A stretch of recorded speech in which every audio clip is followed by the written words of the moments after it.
Good morning, good afternoon, and good evening to those of you around the world. Welcome to Trading Rebellion with Trade the Chain and Market Rebellion. My name is Nick Mancini, Senior Research Analyst at Trade the Chain, joined by CJ and Monty, both Senior Research Analysts at Market Rebellion. We are here to break down Bitcoin, Ethereum, all of crypto, and a little bit of trade find the macro environment for you. CJ today is, it's both CJ and Monty are dealing with insane Wi-Fi issues. So CJ is joining us from mobile. So if you see him a little bit choppy or delayed, do not worry.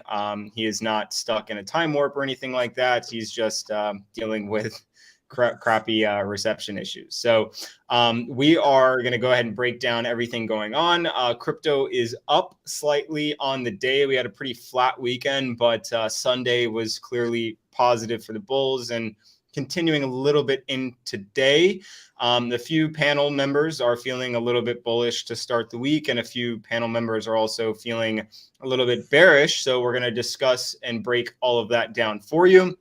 As for the macro, right now, crypto total market cap $1.15 trillion. An agreement with a few of the members. Bitcoin and Ethereum daily sentiments are currently bearish, but we are seeing some green candles across the board here, and the most bullish coins are looking good. CJ's coin CFX right there is moving higher, possibly for the more short opportunities. So we'll talk about that later as well. And then just to quickly cover everything going on with the macro, there's actually not too much going on this week. We have U.S. retail sales coming in, and we have housing starts, which will both play into some volatility this week. But I think the biggest thing to make note of are the Fed presidents and Fed governors speaking pretty much all week, every day except Wednesday. So they speak today, Tuesday, Thursday, and Friday, and they've been striking a hawkish tone. So that certainly agrees with a few of the panel members on the bearish side of things, but of course, we have a few green candles to start the day. So I'm going to pull away from my macro analysis and bring in Monty first to talk about a few charts that he's watching. And then we'll break in with CJ and a few things that I'm watching as well. So CJ just, bounced out accidentally. I'm sure, again, mobile issues. So bear with us as CJ figures out his setup over there. So Monty, let's bring up your chart. And you did express a little bit of a bearish tone earlier to start the day, but Bitcoin did survive that critical level of 26.6K that we discussed last week. Seems you have a new resistance line formed that relates to previous trading ranges from back in early March, or I want to say March and April. So go ahead and break that down for us. What are you looking at, and what's your opinion? Thanks, Nick. Hope everyone's doing well. Hope everyone had a good weekend. And yeah, like you said, seeing some positive signs of price action out of Bitcoin. That being said, we are coming up against what we've been calling probably the most critical level for Bitcoin, and that's 27.5. If you look at volume at price, that is the price at which the most volume has exchanged hands. So this yellow line right here in the middle is a highly critical level for Bitcoin, coming up against it right now. So, and CJ dropped off the call. That is okay, because that's one less bull for me to argue with, because I am going to be presenting the bear case for Bitcoin and for the rest of the market today. And I want to just point out a couple things as well that you guys can use as identifiers for potential weak altcoins in the market, because I think there are plenty of them. And also which altcoins are overcrowded, because you don't want to be trading a coin that's way too crowded, because the squeezes can be violent, and that's a roller coaster that you don't want to ride. So first, let's start with Bitcoin, because Bitcoin is the gauge for sentiment for risk on, risk off, and pretty much everything else. What's most notable to me is, first and foremost, this turning over of the 20-period smooth moving average. We don't get that often in Bitcoin.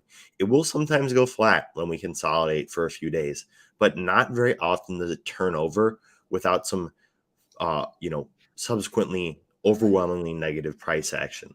And, we're starting to get that now. We're starting to get that turnover in the 20 period smooth moving average. So that to me is the first indication of, perhaps beware.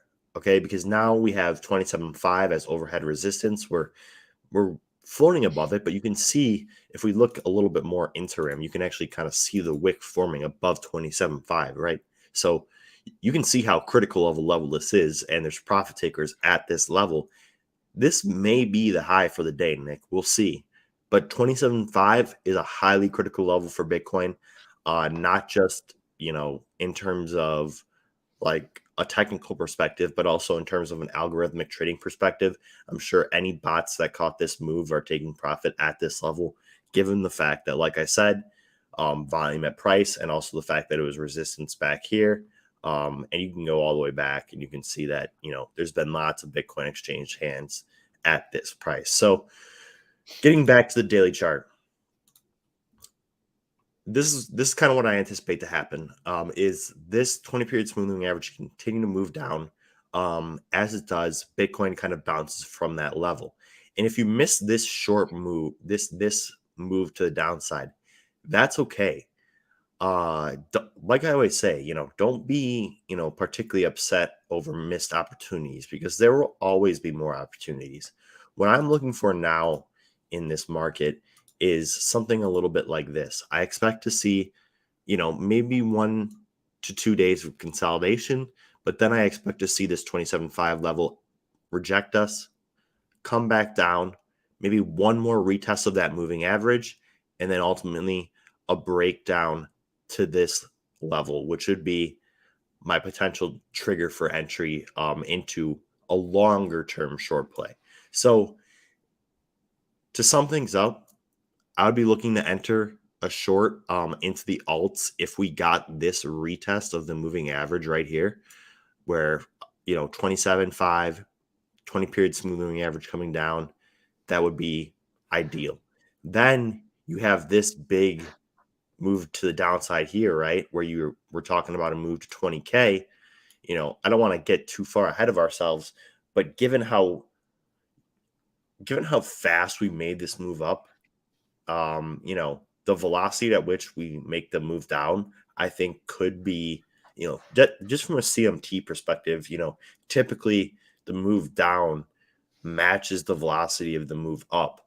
And that would put us at, 20K Bitcoin right around the middle of June, which is not too far away. So that's just my bearish scenario. And, I'll talk about some altcoins in a minute, but I want to pass it back to you, Nick, for your thoughts on this. Because, I know you're a little bit more bullish than I am, and I'd love to hear your thoughts on what's leading you to believe we may head higher. Yeah. So then thank you for that. I guess my kind of, well, to preface, I do agree with you on the level. I think, the current level right here, I think 27.2 is also a critical level for Bitcoin, just in the grander scheme of things. That was the previous week's VWAP, which we reclaimed quite quickly Right. on Sunday, which was quite a change because we've been seeing a lot of Sunday selling and Monday selling specifically. So today was a bit of a change of pace, which I think is worth noting just in terms of pattern trading, because we've had, I think 3 or 4 Mondays in a row were sell days.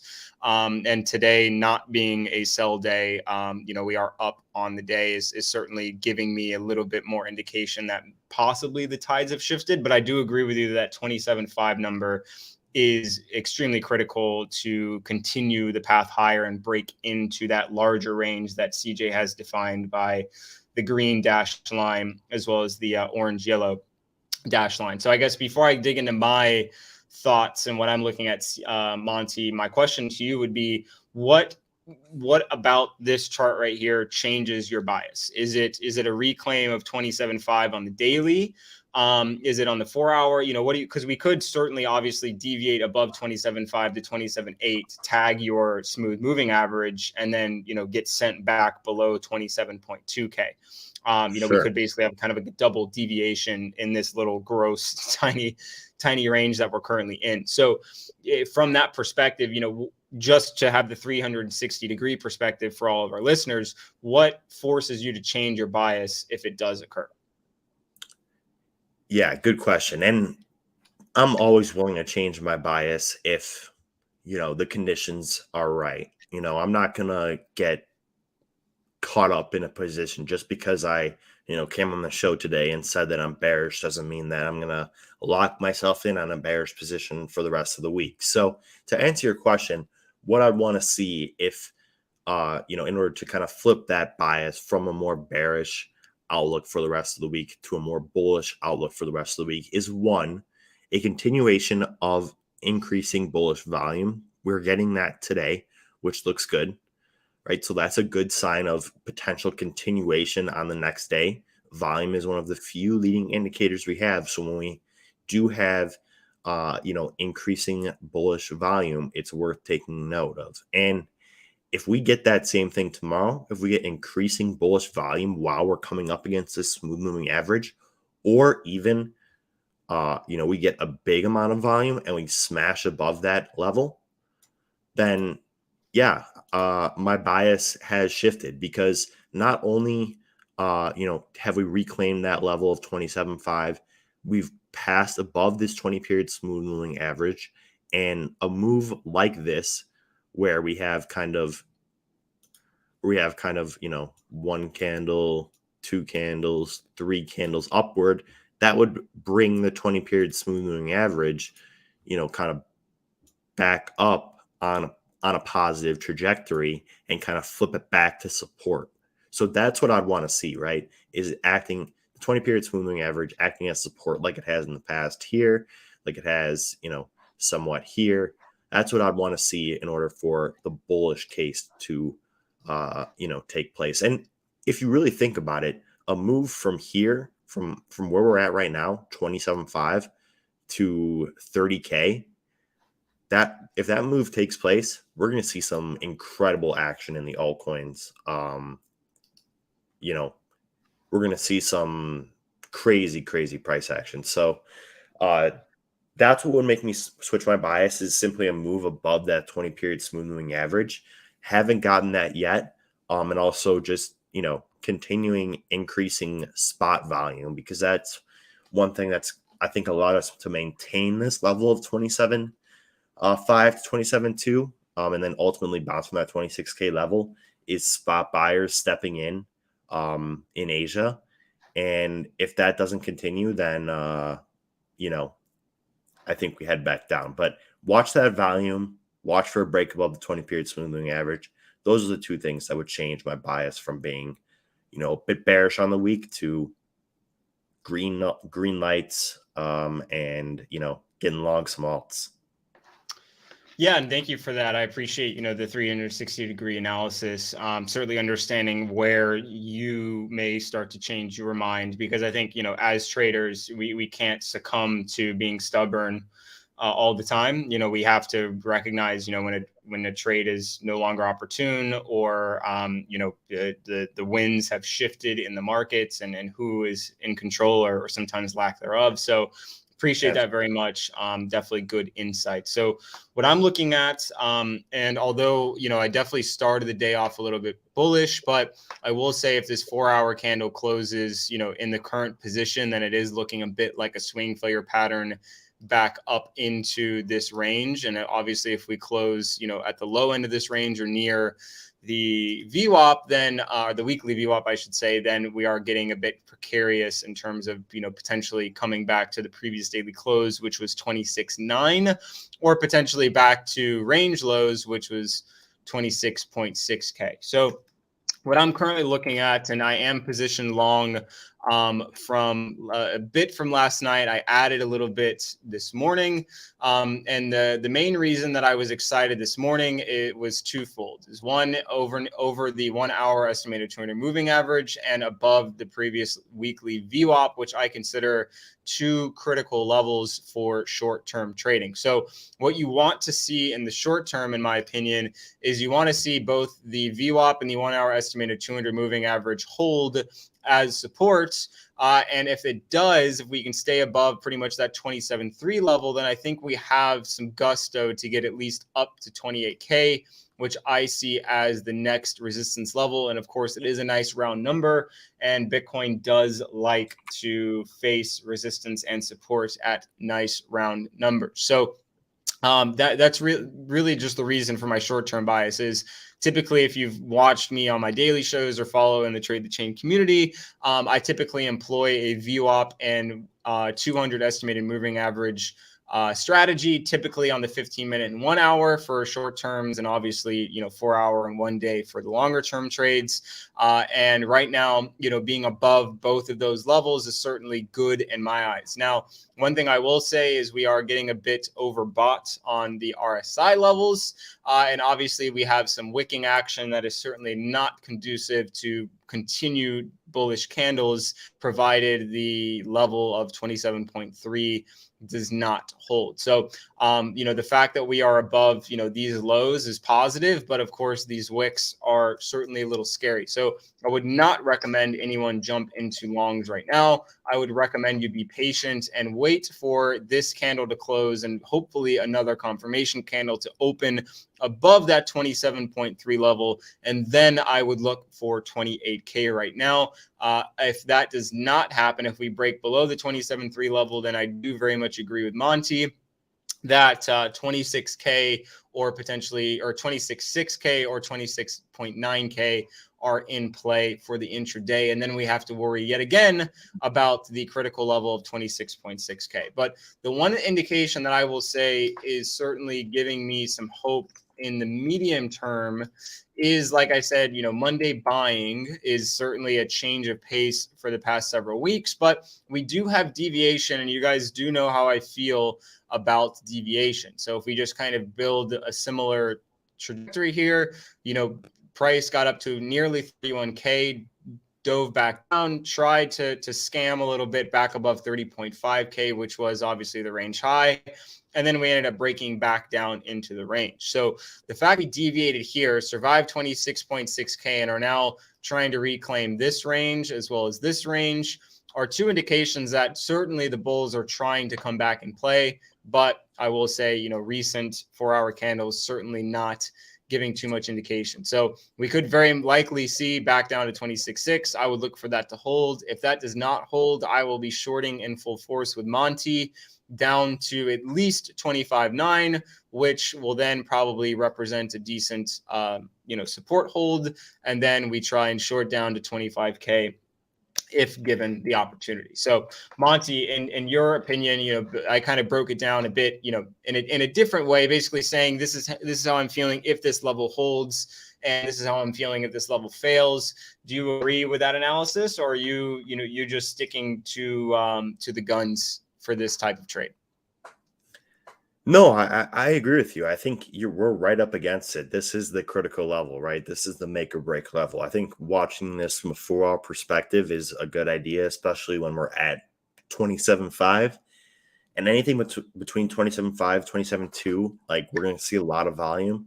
So, yeah, I think you need to be, open to both scenarios, which it sounds like you are. If the 4-hour candle does close like this, and we, don't necessarily get any more positive price action, then, perhaps we do see, lower lows throughout the day. But, that isn't looking all that promising on the 1 hour Doesn't look either. convincing, does it? No, it looks like we may have, at least topped for the Western trading session. We'll see what the East has in store for us tonight. But, yeah, 1 hour not looking too hot. And I will say, just for the 4 hour, just for everybody listening, this closes at 1 p.m. my time. So that is 94 minutes from now for everybody who wants to follow along with the 4 hour. We'll say the previous 4 hour closes were pretty solid. Closed above the weekly VWAP, deviated underneath the weekly VWAP, closed above the weekly VWAP, opened above the weekly VWAP. So certainly, if you were longing here, the cards were certainly cards, if you will, were certainly, giving that indication. But anytime you see tweezer tops is certainly worrisome, especially near a range high.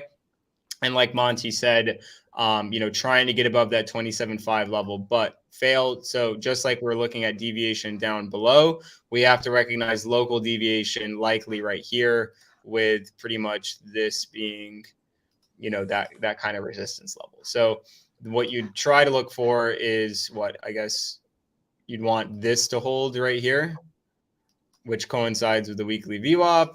And then you basically want to see this hold and us move higher. Else you're probably just going to crinkle back down to something like that and then potentially lower. So, but we've been covering Bitcoin a lot.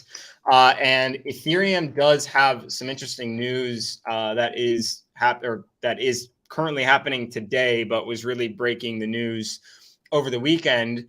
Ethereum holders are embracing a nearly month-long wait for staking ETH, and it's not just staking ETH. It's it's withdrawing and staking. So if we pull up the data, I think many will be shocked at the difference in what the narrative was trying to tell you before.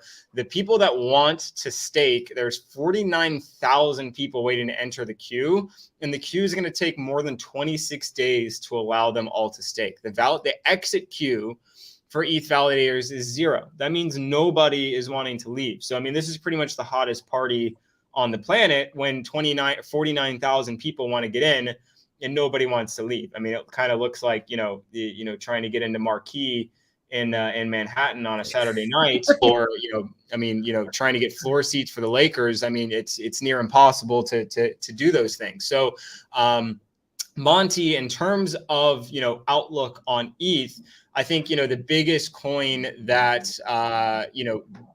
gained from this kind of news was Lido, LDO. And I actually talked about this in the Bulls, Bears, and Blockchain podcast yesterday. I'm not entirely sure when it's released. I think it's today, but I entered along on yesterday, Sunday, and pretty solid gains today. Now, I would not recommend entering along because very similar to ETH, you are rubbing up against this critical, resistance level. So definitely not worth entering longs here, but Lido did get a big gain from that. But then if we pull over to the ETH charts, let's look at ETH BTC first. It's still kind of flat and down on Bitcoin from the weekend, and ETH USD is not looking extremely convincing either. So Monty, what are you thinking about? I don't know why I can't. There we go. Monty, what are you thinking about ETH and this whole staking narrative? Do you think that the fact that there's 49,000 people wanting to join the validator network, is that bullish for Ethereum? Is that maybe not bullish for price action immediately, but kind of a long-term signal that there's really something here? What are you looking at when you see this type of data? Yeah, when you see this, you're not going to see it immediately reflected in price action, right? This is, like you said, it's going to take 636 hours for these people to enter the queue. Even once they do, that doesn't raise the price of ETH. All they're doing is acting as validators of the network and getting paid to do so. I think what's going to be really interesting is when it's the opposite and people are trying to exit the queue. And the queue is going to be massively long. That's what a lot of people were worried about at first, is like, when ETH 2.0 first comes and that unlock hits, are people going to sell their tokens? Well, the fact of the matter is the queue would have been so long if everyone tried to sell at once that it would have taken over an entire year for that queue to have finished. So the fact that people are looking to stake and looking to validate right now, I think is highly encouraging. That's what, I would be doing with my ETH. I think it's a 5% annual yield too, which is pretty solid. Yeah, pretty solid. And, I think it's encouraging to see, for the long-term strength of the network, to see this many people interested in, entering the validator queue and not being, dissuaded by the wait time. And also to your point, Nick, with just got longer. It's and I'm sure it's only gonna continue to get longer. For the rest of the week, we'll see what it looks like on Thursday. That should be interesting. But to your point, Nick, about Lido, I think that is definitely the play if you're looking for, like, if you're basing your metrics purely off the number of validators or the demand for people to serve as validators on the network, then Lido is the token to watch, because Lido it's a liquid staking derivative.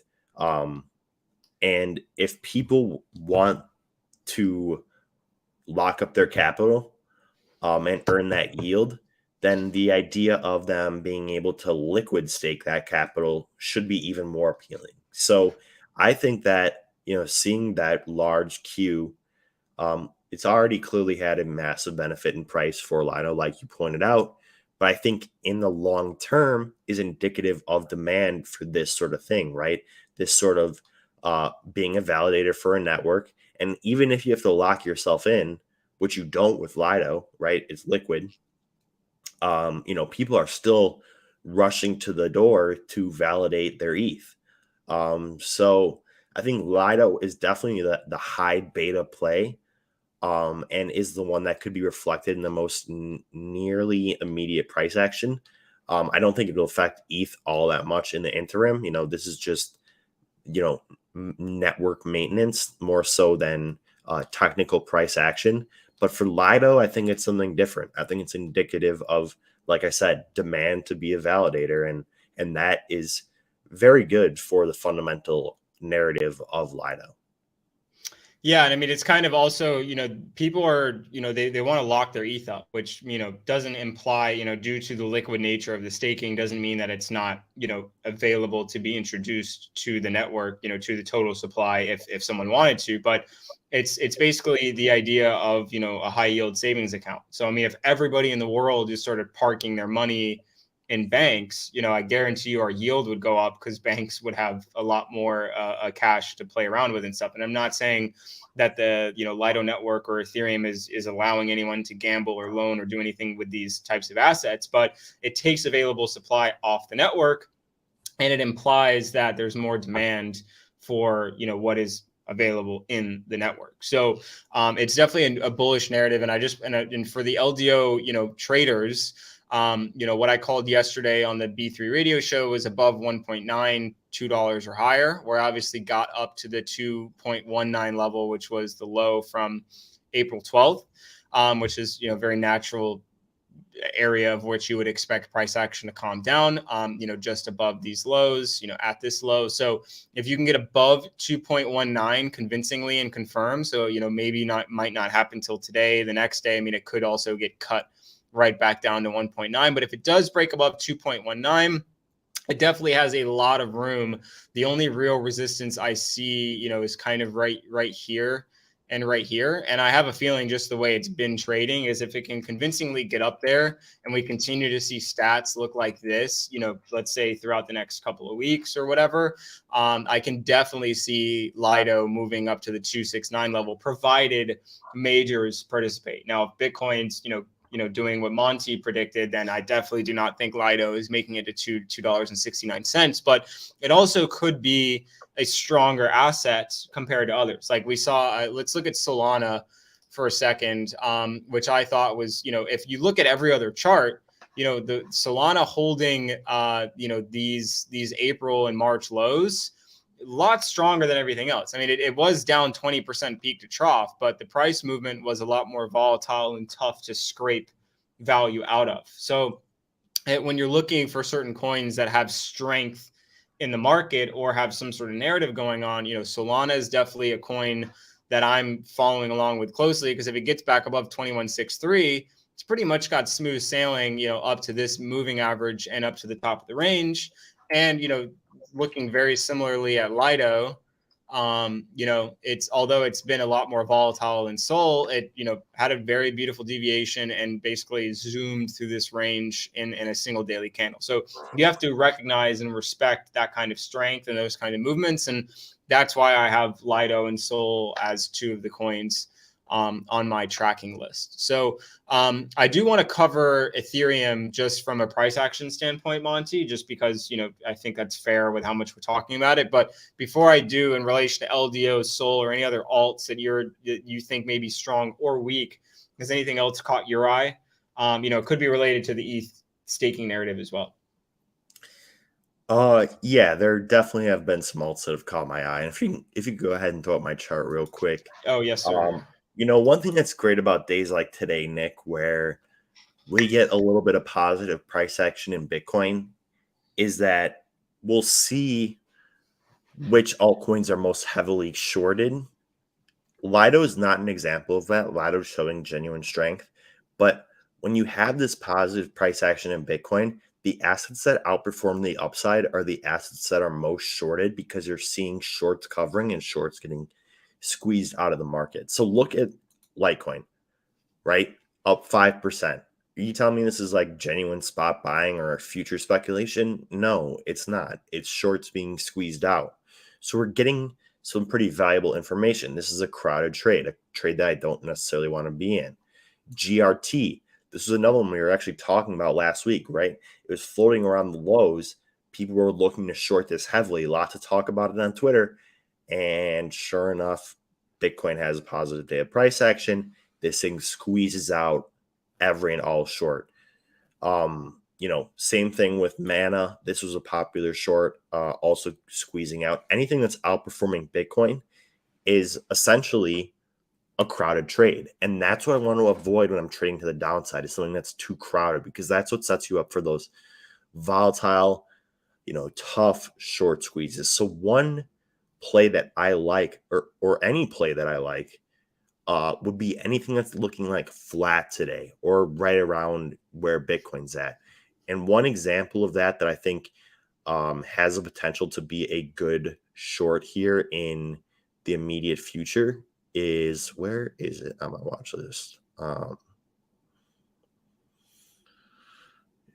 Atom. Now, this one, there have been some instances of massive short squeezes, but as you can see, we have this kind of like descending triangle forming, right? And today it's flat. That tells you that not a lot of people are shorting it. If there were a lot of people shorting it, they'd be forced to cover and we'd see price go up. It's below its 20-period smooth moving average, fits the bill for a good, smooth short play. Each subsequent move upward has been, less powerful and with less volume. That's the mark of essentially a descending triangle, and I think that's certainly what we have here. And descending triangles, they break. It's not a matter of if, it's a matter of when. This will break. And one thing that is going to be important if you do take this trade is patience, because this is a slow moving asset. It doesn't necessarily move that slow. It's a layer 0. Not the most sexy of trades, but setting up for a really nice looking descending triangle here. I'm waiting for us to kind of even more kind of consolidate in this range, confirm to me, see this 20-period smooth moving average line up with this downward sloping trend line. That would be great confirmation that this would be a good short play. Then a breakdown below this level, and we're not looking at any support until about $8.50. So that's one asset that I like today. And really anything that is flat on the day or has underperformed Bitcoin, it reminds me a lot of like CJ's trading methodology, which real quickly, I'll just throw this up here. This is actually one of CJ's charts that he shared with members of our community. But this is the NASDAQ. And what we're seeing is actually pretty interesting here. Look at the commercials all of a sudden getting massively short, and the large specs continue to get long, while we have an uptick in retail traders getting long. That to me looks like we're nearing a top. From a Livermore accumulation cycle, I feel like we're kind of like at this point right here. So as tempting as it's been for me to short stocks like Nvidia, which is something we've talked a lot about, right? Like this thing keeps going up and up. I'm waiting on this one, as you can see from where I have this entry set up. But it's hard to tell if we're at the 9 point or the 10 point. And that can make all the difference when you're trading, because that can squeeze you out. That can, make you lose your confidence and essentially make you think you're wrong. Ultimately, you get this big move to the downside. This is the ideal entry, the 12 point here. And then you get that continuation downward. Again, going back to Bitcoin, that's kind of what I think we're seeing here is, the move down on the 11, the move back up on the 12 before we get to 13, 14, 15, etc. So I know it's a bit pessimistic, but that's kind of my outlook on the market for the immediate interim. That being said, I still think there'll be plenty of opportunity, just going to be to the downside, not to the upside. Good analysis there by Monty, and bringing in a little trade fi action now that we have now that we don't have CJ with us today. So no, for those who watch strictly for the orange juice, cattle and sugar futures, unfortunately we will not be sharing those today, but you can look forward to them on Thursday, unless the greater Chicago area does not fix its Wi-Fi, which I find hard to believe. So moving forward, let's break it back to the Ethereum price action, considering we just pretty much spent an entire segment on ETH. And I think, we just covered Lido, very similar price action to Lido today. Not exactly the same, and, you don't get distracted by all this, but deviation down below, reclaimed the entire range. And now we're obviously stuck back at this little gross range high. So let's kind of zoom in into the 4 hour. And again, caveat that we have, I think, now 75 minutes left in this 4 hour. And it does look very similar to the Bitcoin 4 hour. So made it to the top of the range, 1845, sold off, now hanging around previous week's VWAP. And the current weekly VWAP also, right around these lows. So bulls definitely want to see a better looking 4 hour candle, close, I would say, above 1836 would be the preference of the bulls. And obviously bears want to see it close below 1836, look like this, which would probably set up some shorts to try and come in and break below that weekly VWAP down to the previous daily close, which was 1800 flat, or potentially range low, which is about 1789. So let's go ahead and just zoom into the 1 hour really quick to get a bit better of a view. And then we can see the very similar to Bitcoin, that 1 hour estimated 200 moving average playing very similarly to Bitcoin, also weekly VWAP just below. So if I'm trading this locally, what I'm looking for is the first point, I want the 1 hour estimated 200 moving average to hold. If that does not hold, I want the weekly VWAP to hold.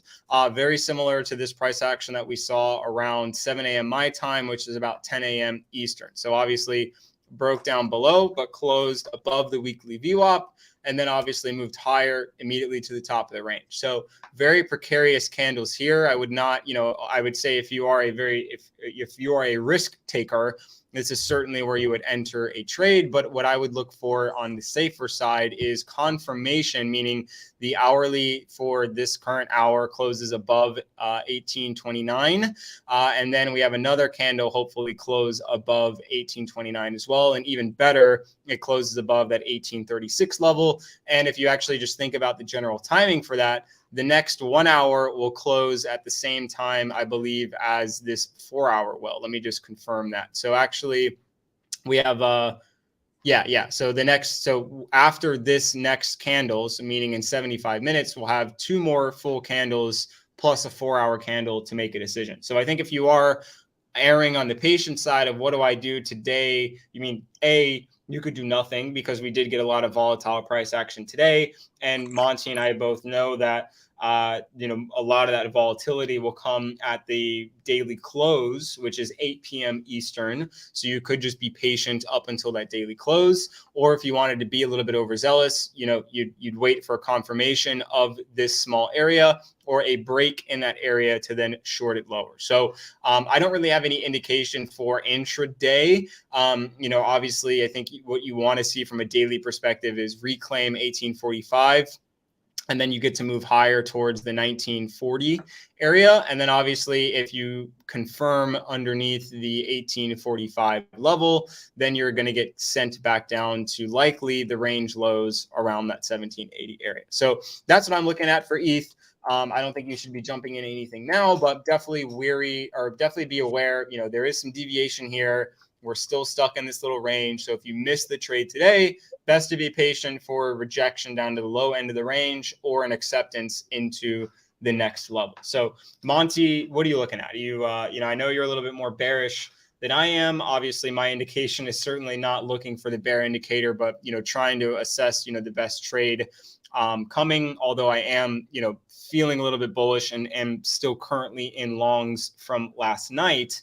What are you looking at, and what are your feelings for the ETH chart? I see the infamous Kospi index back up on the chart. Yeah, you knew I was going to reference this if you're talking about ETH, right? How can I not? Because the Kospi has shown the highest correlation coefficient with ETH more than any indice. Those two assets are kind of like this, and you can see it if I just add ETH to the chart. There's been some slight instances of divergences, but for the most part, when the Kospi is performing well, ETH is performing well. When the Kospi is not performing well, ETH is not performing well. So one thing to watch out for is tonight's price action in the Kospi. And just like I said with basically every other asset, right? The 20-period smooth moving average, it's flat right now. But if we get rejected at this level, then we start to get that beginning of that rolling over that is indicative of further negative price action. And when you get that, that's when you get the red candles that test this level as resistance, and we see negative price action. That's something that worries me in the interim for the Kospi. Although we do have this bit of like a hammer candle here, this level of 2490, 2485 had been highly critical. You can see we tested it here, finally broke above it. But now I just worry about, will we be able to reclaim that level? Will the Koreans step in and bid this back up? If they do, then I think it's full steam ahead for ETH tonight, and we could plausibly see even more positive price action. But really, like you said, Nick, 8 o'clock Central tonight, take a look at this chart and see where it's at. See which direction it's headed. Because if it's headed south, then there's a pretty good chance that ETH will be headed south, at least for the tonight's trading session. So, me, Nick, always looking at what the Koreans are doing. And, really, I think that this is going to be a big test, whether or not they can reclaim that 2450 level that had acted as resistance back in February, back in November of 2022, and then acted as support, recently at the beginning of May. So now that it's kind of coming up to retest that level, I think that's very important if you're an ETH holder, something that you should be watching very closely. And tonight's candle will be very important.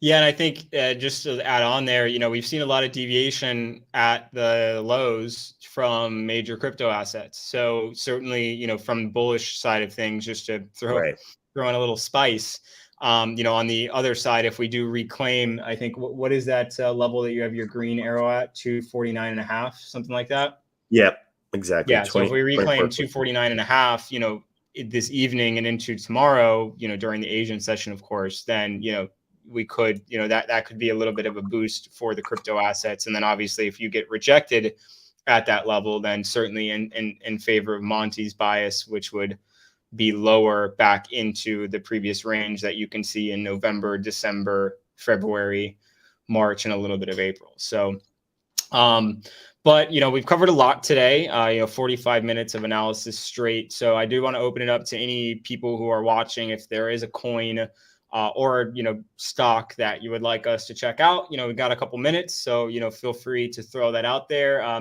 Historically, we've seen some good crypto calls, that may have not resulted in exactly what the person watching may have wanted to see, but the coins that people do call out tend to present good trading opportunities, whether it be bullish or bearish. So I'll just leave it at that. If anyone would like to throw that out in the next couple of minutes, there's a couple of comments that I see. Someone asking about what we talked about in 2021. I'm not even going to really bring that up. I think everything about the market has changed in the past 2 years. So if you're still listening to a 2-year-old call, I'm sorry, I cannot help you. We've definitely updated our analysis since then. So I'll leave that at that, but we appreciate the kind words and support in the chat. So again, if there is an asset or stock or crypto or commodity, whatever it may be, feel free to throw that in the chat. We will do our best to get to it. So,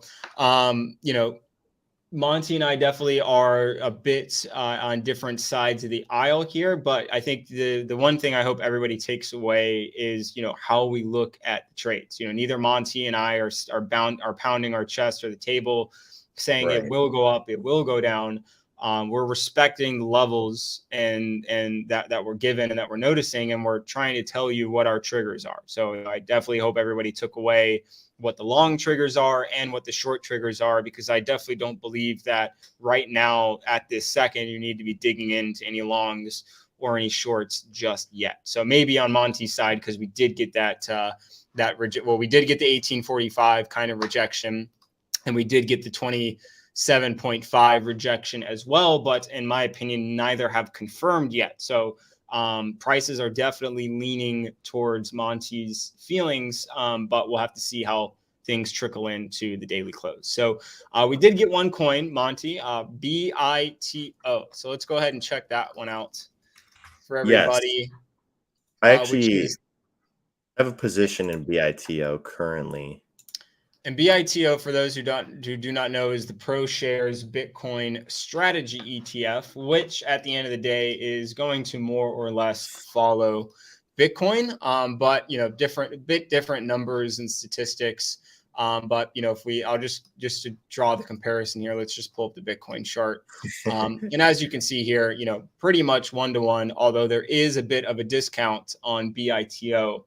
So that is something to notice, and certainly a potential trade opportunity as well, because if Bitcoin does rise, then you would expect, why am I on a delay here? If Bitcoin does rise, you would expect some of this discount to be, cut. And right now I think it's like a 5% discount, Monty, from what I'm looking at. So certainly an opportunity to gain a few points if you time it correctly. But what I will say, the one thing I'm noticing right now before I let Monty hop in here, is we're trading beneath the 1-day estimated 200 moving average, which is unlike Bitcoin. I believe Bitcoin is well above that. Let's just pull that up really quickly. Yeah, Bitcoin is well above its 1-day estimated 200 moving average, which actually coincides with the low from the previous trading range, right around that 25K level. So I would not look for a long on BITO until the estimated 200 moving average on the daily is reclaimed. And I would tell you to take note of this gap, which certainly supports Monty's bearish thesis. Is there is a nice little gap from the 15.3 level all the way up to the 15.76 level. And historically, the gaps have been closed relatively quickly, although not immediately. So that's one thing I would look out for if we get rejected off the 1-day estimated 200 moving average. So pull up Monty's chart here. What are you looking at? Yeah, so BITO, I am in a position, full disclosure, a short position for BITO. And BITO, I think, can be a very valuable tool that's overlooked by Bitcoin traders, especially those that, consider themselves to be Bitcoin maxis. Like, you'll never be delta neutral in this market, but one thing I think you should always be looking for is protection. And I think that one thing that BITO provides is protection. So what I've gone ahead and done is bought some just protective puts, way out of the money, way out, in July. I hold Bitcoin in cold storage and plan to. I plan to give it to my kids, who will hopefully then give it to their kids. So me making a bet that Bitcoin is going to be down in July isn't indicative of me being like long-term bearish. But in the meantime, I feel like you can use BITO as a tool to kind of hedge against that long position that you have in cold storage. And I think that, Nick, you always talk about how you love divergences. I think we're getting a clear one here in terms of bullish volume. Look at this. We saw the precipice of bullish volume there, and we're just seeing continued, kind of bear or lesser bullish volume while we make new highs. That to me is indicative of weakness. We're now below the 20-period smooth moving average. And again, I feel like this is the third time I've said it this episode, but you've got the 20-period smooth moving average turning down. That's indicative of market weakness. And I think that because of those factors, go ahead and if you want to remain long Bitcoin, which I know many of you do, go ahead and look at potential plays like way out of the money, and way down the line. Like, I think we don't see the Bitcoin lows until maybe like beginning of August, mid-July. So maybe like look for like some July 31st options that expire. Like I said, on the 31st, at this $12 strike. I think that would be a good way to protect yourself from any subsequent downside price action in Bitcoin for the long term. So that's kind of how I've positioned myself, Keith and Nick. This is kind of like, what I'm seeing for BITO is this divergence in the volume telling me that we're likely going to head lower. And the fact that Bitcoin, I'm also bearish on that as well, kind of leads me to believe that this could be one that continues to, make a move to the downside after topping out at $18. So that's just my general thesis on BITO. And that's how I'm positioned. The July 31st strikes at $12. So that's what I'm looking at. Even if you're long Bitcoin, like I said, good way to protect yourself from any downside price action, which there could plausibly be here in the coming weeks to months. Yep. Always good to have a hedge. I think if you've been long from the lows. Now, if you have no trades open, or, unless you're holding a good bit of spot, I wouldn't recommend digging or diving into hedges, just because it is a bit of a complex trading strategy. But if you did enter, let's say you entered BITO around $10, or you entered Bitcoin around, what were the lows? 20K, 18K, something like that. Now you're starting to think about hedges, and I definitely agree with Monty from that standpoint. But I would not just be buying, if you have no position, then you're not hedging for anything, and you're just buying puts to buy puts. So, just be careful about how you take our ideas into your trading strategy, because certainly Monty is long from the lows and is trying to protect his position no matter what happens. So, the last question we got is related to the looming debt ceiling. So the question is the looming debt ceiling default factoring in more for your analysis as we approach the projected June 1st date, or are you not that concerned? So I'll kind of start off first. Definitely is a concern. There have been points in time where the government did shut down. And typically what that means is they furlough government workers. So the mail will stop, the DMV will stop. Actually, I don't know if the DMV will stop, because I don't know if that's federal or state by state, but a lot of government services will shut down. And, today it really doesn't matter that much. But back in the day, early 2000s and 90s, if the mail shut down, you couldn't pay your bills. You couldn't communicate with people, so it was a much bigger deal than it is today. But I think for the context today is, what is it going to do to the markets? And I think if the debt ceiling, if we default on our debt, then I think the dollar will just tank. And I think if the dollar tanks, then we may see a immediate reaction from markets, risk markets, meaning equities, crypto may snap down. But I think it would generally be a bullish event on the crypto side, because, it's continuing the narrative of, why the heck is your money in this system where the government can default and you lose your value or your ability to act as a typical citizen. So I think in that standpoint, we may see a snap reaction from crypto down, but I would probably buy that because I think very similarly to the banking narratives and the banking crisis issues that we saw, it ports over and supports the crypto narrative very well because we're talking about a sovereign network away from the traditional financial system, and the US government defaulting on their debt doesn't hurt Bitcoin. It really only just kind of tells the story of here's why you should own Bitcoin as well. So that's kind of what I'm looking at from my perspective. But Monty, do you have any takes or opinions on debt default? No, I largely agree with you.